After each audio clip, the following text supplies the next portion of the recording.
Ito po si Baby Glow car seat starting newborn up to 5 years old. Bali, kapag newborn babies up to 12 months, naka-rear facing po siya. Dito siya nakaharap sa sandalan.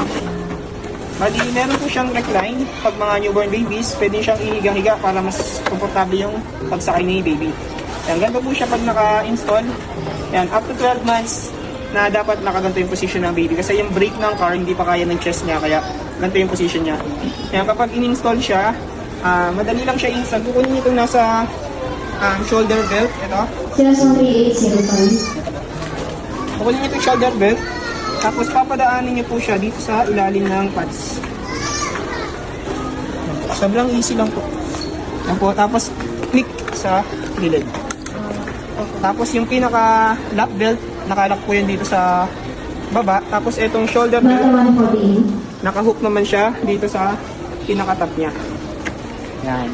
Ngayon po, pag sisigipan niyo po siya, dito niyo lang po siya sisigipan. Hihilayin niyo lang po siya ng pataas. Pag hinila niyo po yan ng pataas, sabay hahapakan niyo po siya dito sa may pinaka. Check niyo po, sturdy na po siya.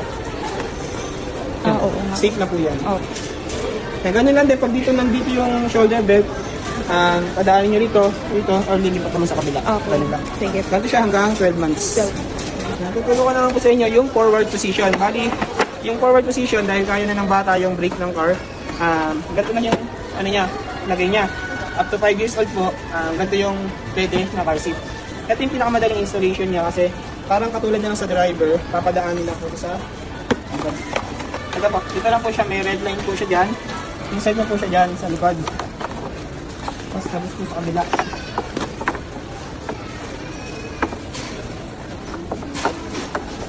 Dito lang po siya kadali. Tapos inside. Tapos pwede nyo rin siyang i-hook dito para may extra lock. Kaya parang dito lang po siya. Tapos dito nyo lang po siya ihilahin. Ipukuha ko lang dito kasi kailangan proper yung kapatid. Para may stopper. Tapos dito nyo siya sisigipan, hilahin nyo ito pataas. Tapos, ito relax sa likod. Okay. Yan, check naman. Okay. Ganun lang po siya kadali. Okay. Bali ito, may extra pads po yan sa ilalim. Tapos 5-point safety harness, may buckle po siya dito. Kukonect nyo po yung left and right. Yan. Saka nyo siya insert. Yan. Tapos pag sisigipan nyo, ito yung pangsikip. Pero pag luluwagan nyo po siya, may pinipindot siya rito button. Tapos hilahin nyo na dito. Okay. Yan. Tapos open. Yan. Tapos kapag po ilalak mo siya, connect nyo yung A and B. Tapos kapag isisikipan, lagay nyo yung kamay nyo sa loob para hindi siya maipit. Saka nyo siya hilahin na ganito. Yan po, ilan po.